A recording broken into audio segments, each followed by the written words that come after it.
لئن شکرتم لازیدنکم، اللہ تعالیٰ کا فرمان ہے کہ تم جس قدر میری نعمتوں پہ شکر گزاری کا اظہار کرو گے میں اس قدر اتنی ہی تیزی کے ساتھ اپنی نعمتیں آپ پر اور زیادہ بڑھا دوں گا۔ یہ اصول ہے کہ انسان جب شکر کرتا ہے تو اللہ کی طرف سے نعمتوں میں اضافہ بھی ہو جاتا ہے۔ اللہ تعالیٰ نے قرآن کریم کے اندر ارشاد فرمایا لَقَدْ خَلَقْنَا الْإِنسَانَ فِي أَحْسَنِ تَقْوِيمٍ، اور یہ بھی اللہ تعالیٰ کے بڑے احسانات میں سے ایک احسان ہے کہ سب سے خوبصورت ترین مخلوق اللہ نے ہمیں پیدا فرمایا۔ اور پھر الذی خلقک فسواک فعدلک، ہمارے جو اعضاء ہیں، جسم کی جو ساخت ہے، جو بناوٹ ہے، جو سجاوٹ ہے، یہ بھی اللہ کے بڑے احسانات میں سے ایک احسان ہے۔ اللہ نے جو انسان کی شکل تجویز فرمائی، اس شکل سے ہٹ کر اگر کوئی انسان معرض وجود میں لایا جاتا تو وہ مقام عبرت بن جاتا اور وہ ہمارے لیے نشان عبرت بھی ہوتا۔ لیکن اللہ تبارک و تعالی نے فسواک فعدلک فرما کے اس خوبصورت جسم کی تعریف بھی فرما دی۔ لیکن اس کے باوجود بھی اگر ہم انسان اور پھر مسلمان اللہ کی نعمتوں پہ شکر ادا نہ کریں، اللہ کے احسانات کا شکر ادا نہ کریں، ہم سے بڑا نہ شکرہ کون ہو سکتا ہے؟ شکر کے پھر 3 درجات علماء نے بیان فرمائے۔ زبان سے شکر ادا کرنا، اور اس کے لیے جو سب سے بہترین لفظ استعمال ہوا ہے الحمدللہ۔ ہم نماز شروع کرتے ہیں، اللہ اکبر کے بعد سب سے پہلے جو جملہ ہوتا ہے الحمدللہ رب العالمین، اور خطبات کے اندر جو پہلا لفظ ہے وہ الحمدللہ اور جو آخری لفظ ہے وہ الحمدللہ۔ تو رسول اللہ صلی اللہ علیہ وسلم کو لفظ کے طور پر شکریہ کے لیے جو خوبصورت لفظ رسول اللہ صلی اللہ علیہ وسلم نے پسند فرمایا وہ الحمدللہ۔ جس حال میں بھی ہو الحمدللہ، یا اللہ تیرا شکر ہے، ہم تیری ہی تعریف کرتے ہیں۔ حالات اچھے ہوں تب بھی شکر، حالات برے ہوں تب بھی شکر، مصیبت ہو شکر، تکلیف ہو شکر، خوشی ہو شکر، الحمدللہ۔ زبان پہ الحمدللہ کا ورد اس قدر جاری رہنا چاہیے کہ یہ ہماری زبان، ہمارا دل، ہمارا دماغ اس کی گواہی دیتا ہے۔ اور ایک ہے عمل سے شکر ادا کرنا، اپنے کسی عمل کے ساتھ اپنا دل جو اللہ تبارک و تعالیٰ نے بہت بڑی نعمت کے طور پر عطا فرمایا، دل سے بھی اللہ تعالیٰ کا شکر ادا کرنا چاہیے۔ اور پھر فرمایا رسول اللہ صلی اللہ علیہ وسلم نے کہ 2 عادتیں جس انسان کے اندر موجود ہوں اللہ تعالیٰ اسے شاکر اور صابر کی صف میں شامل فرما دیں گے۔ 2 خصلتیں انسان کو اللہ تعالیٰ کے قریب بنا دیتی ہیں، اللہ تعالیٰ کے نیک بندوں میں انہیں شامل فرما دیتے ہیں، اللہ تعالیٰ اپنے قریبی لوگوں میں شامل فرما دیتے ہیں۔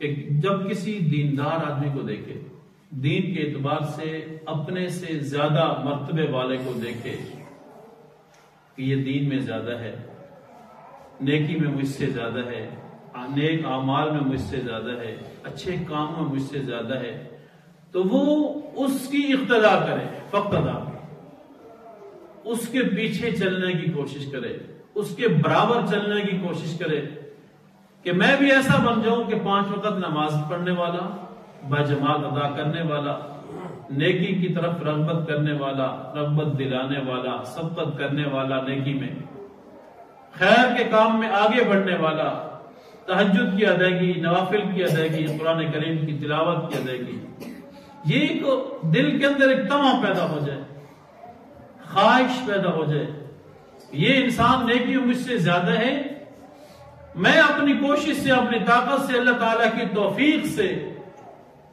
اپنی نیکیاں اس انسان کے برابر کرنے کی کوشش کروں گا۔ یہ عادت بہت اچھی عادت ہے. جب یہ عادت کسی انسان کے اندر پیدا ہو جائے کہ نیکی میں اپنے اوپر والے بندے کے ساتھ مقابلہ کرنا، برابری کرنا، بلکہ بڑھ جانے کی کوشش کرنا، یہ وہ عادت ہے جو انسان کو اللہ تعالیٰ کے شاکرین، شکر کرنے والے بندوں میں شامل فرما دیتا ہے. اور دوسرا فرمایا وَمَن نَظَرَ فِي دُنْيَاهُ إِلَى مَنْ هُوَ دُونَهُ فَشَكَرَ اللَّهَ. جب کسی دنیا دار انسان کو دیکھے دنیا کے اندر دنیاوی اعتبار سے اس سے نیچے ہے تو پھر اللہ کا شکر ادا کرے. آپ کی حالت بہتر ہے کسی دوسرے انسان کی دنیاوی اعتبار سے، دینی اعتبار سے نہیں، دنیاوی اعتبار سے حالت کمزور ہے، آپ اللہ کا شکر ادا کریں. یا اللہ تیرا شکر ہے کہ تو نے مجھے اس قابل بنا دیا، اس بیچارے کے پاس تو یہ کچھ بھی نہیں جو میرے پاس ہے. دین کے اندر اپنے سے اوپر والے کو دیکھو، دنیا کے اندر اپنے سے نیچے والے کو دیکھو. یہی وہ دو صفات ہیں جو انسان کو کامل انسان بھی بنا دیتی ہیں اور اللہ تعالیٰ کے نیک لوگوں میں بھی شامل فرما دیتے ہیں اور اللہ تعالیٰ کے شاکرین بندوں میں، شکر کرنے والے بندوں میں بھی اس انسان کو شامل کر دیا جاتا ہے. بظاہری طور پہ یہ چھوٹی سی دو عادتیں ہیں، دو صفات ہیں، دو خصلتیں ہیں، دو کام ہیں، دو چیزیں ہیں، لیکن اس کی حقیقت بہت زیادہ ہے. اور اگر ہم سب آج کے اس دور کا محاسبہ کریں، دیکھیں اس دور کے تناظر میں ہماری ترجیحات کیا ہیں. یہ تو آقا کریم صلی اللہ علیہ وسلم کی خواہش ہے، ان کی پسند ہے، ان کا یہ محبوب ترین مشغلہ اور عمل ہے. میرا پسندیدہ مشغلہ کیا ہے، آپ کا پسندیدہ مشغلہ کیا ہے، ہمارے معاشرے میں سوچ کون سی ترویج ہوتی جا رہی ہے. ہم اس حدیث کے برعکس الٹ کام کر رہے ہیں.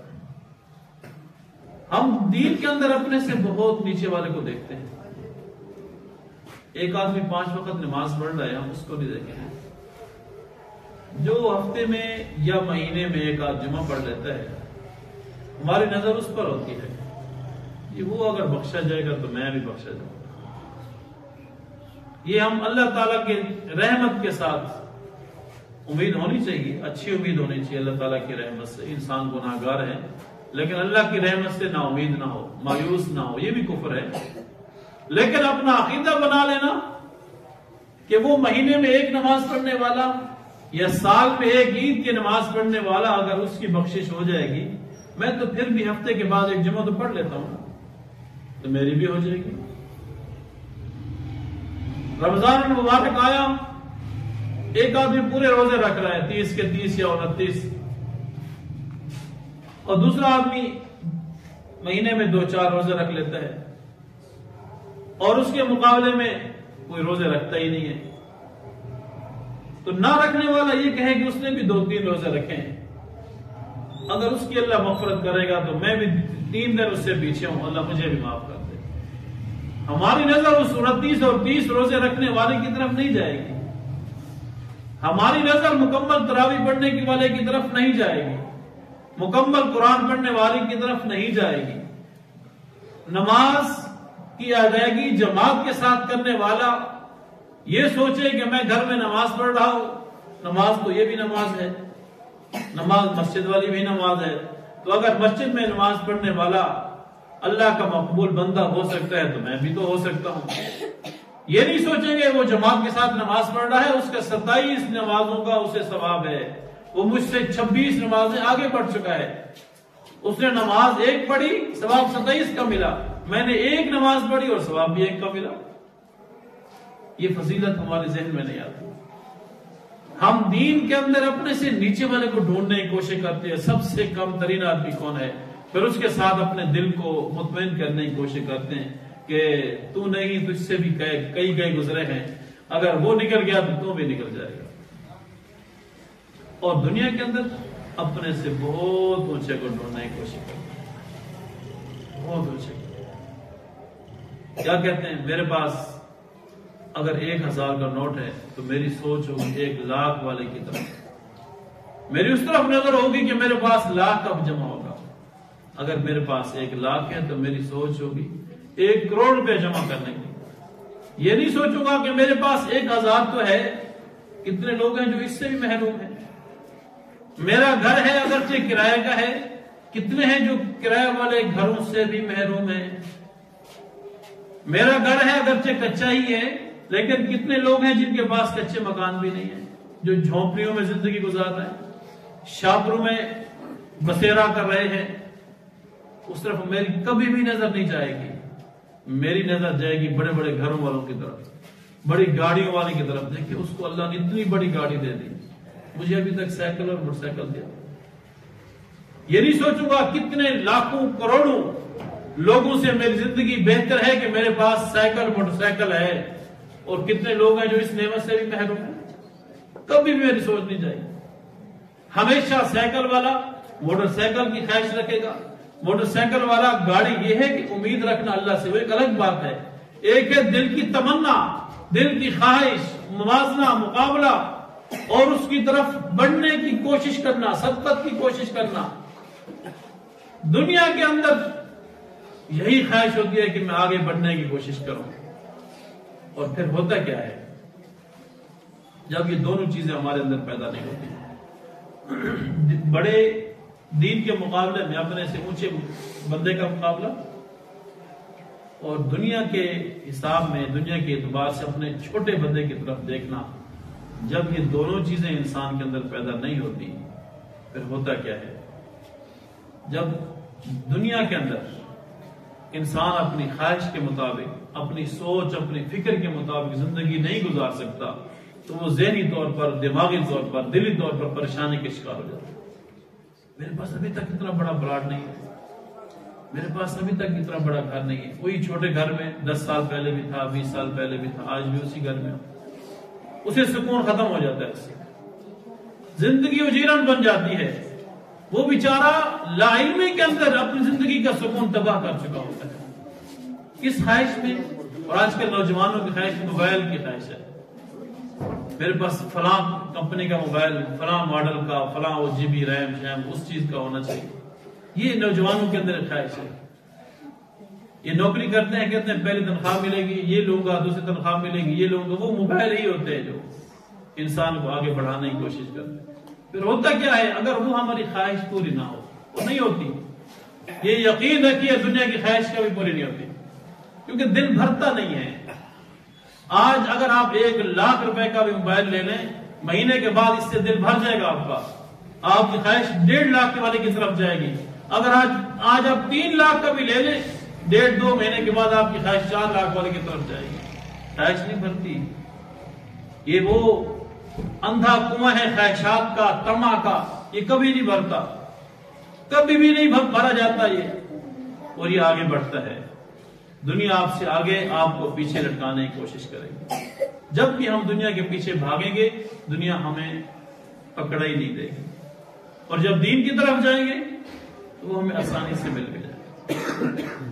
اور جب ہم اپنے سے زیادہ دین والے کے ساتھ مقابلہ نہیں کرتے, اس کی اقتدا نہیں کرتے, پھر ہوتا کیا ہے, ہماری زندگی وہاں بھی بے سکونی کی گزرتی ہے.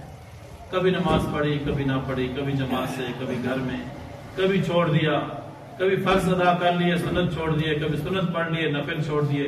اور تہجد کا تو ہمیں پتہ ہی نہیں ہے کہ تہجد کی نماز ہوتی بھی ہے یا نہیں ہوتی. اشراق کا تو ہمیں پتہ ہی نہیں ہے کہ اشراق کی نماز بھی ہے یا نہیں.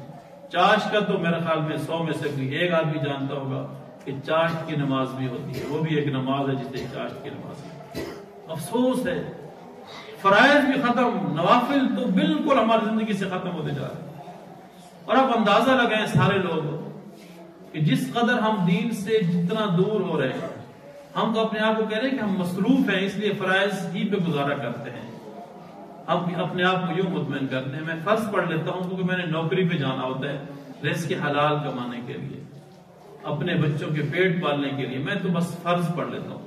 کوئی کہتے ہیں ہمیں نماز کا بھی ٹائم نہیں ملتا کیونکہ ہم رزق حلال کما رہے ہیں. بھائی تیرا کہاں رزق حلال جو تجھے اللہ کی نعمت سے اللہ کے فرض سے، اللہ کے احکامات سے دور رکھے۔ اسے کون رزق حلال کہتا ہے؟ جو تجھے نماز سے روکے اسے رزق حلال کہیں گے۔ یہ صرف اپنے دل کو مطمئن کرنا ہے، آپ نے اپنے دماغ میں ایک تخیل پیدا کرنا ہے کہ میں یہ اچھا کام کر رہا ہوں، یہ بھی اچھا کام کر رہا ہوں۔ کیونکہ آج کل نظریات سے ہٹ کر ہمارے عقلیات سے کام ہم لیتے ہیں۔ اپنی سوچ، جو میری سوچ ہے وہی ٹھیک ہے، ساری دنیا کی سوچ غلط ہو سکتی ہے، میری غلط نہیں ہو سکتی۔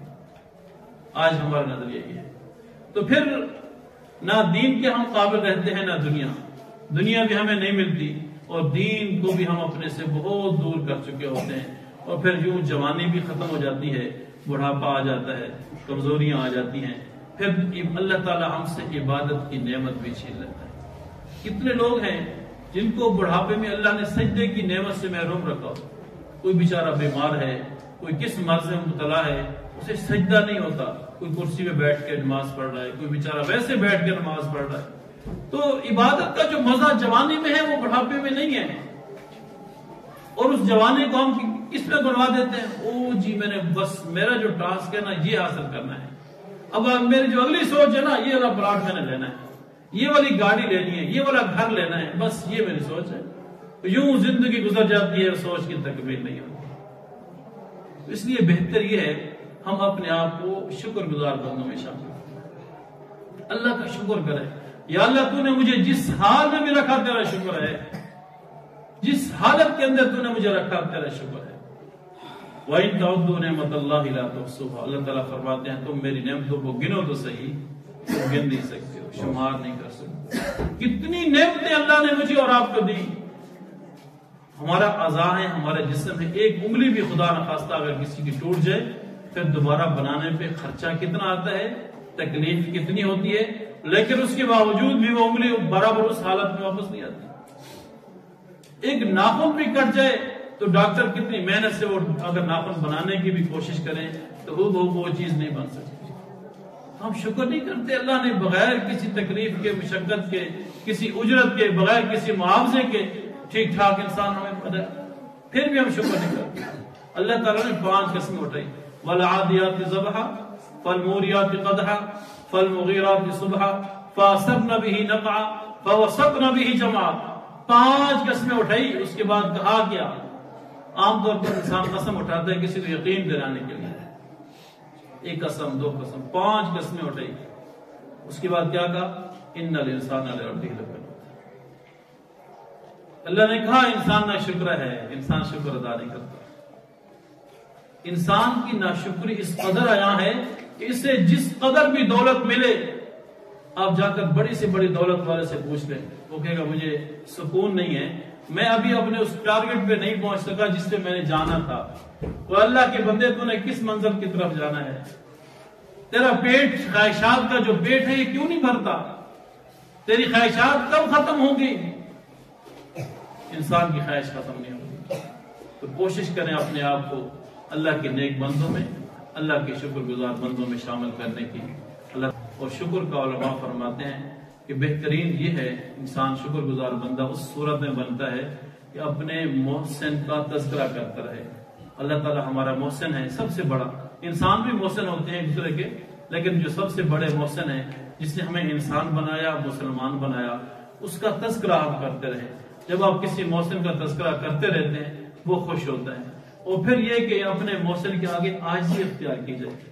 دنیا کے اندر اگر کوئی آپ کے ساتھ نیکی کرتا ہے تو ہماری اس کے آگے آنکھیں جھک جاتی ہیں۔ یہ تو چھوٹی سی نیکی ہوتی ہے، چھوٹا سا احسان ہوتا ہے۔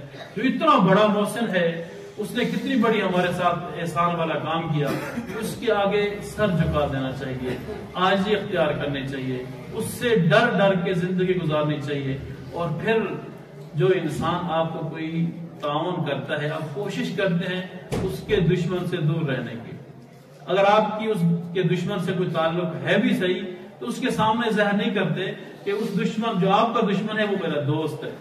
آپ کی خواہش ہوتی ہے اس کو الگ رکھیں، اس کے تعلق کو الگ رکھیں۔ تو جو اللہ تعالیٰ کے کتنا بڑا احسان وہ کرتا ہے، تو جو اللہ تعالیٰ کے دشمن ہیں ان سے اپنے آپ کو دور رکھیے، شیطان سے دور رکھیے، اور کوشش کریں اللہ تعالیٰ کی من چاہی زندگی گزارنے کی۔ اللہ تعالیٰ نے ہمارے ساتھ احسان کیا تو ہم اللہ تعالیٰ کے حکم کے مطابق زندگی گزارنے والے بن جائیں، تب ہم انشاءاللہ اللہ تعالیٰ کے شاکر بھی بنیں گے، اللہ تعالیٰ کے صابر بندوں میں بھی شامل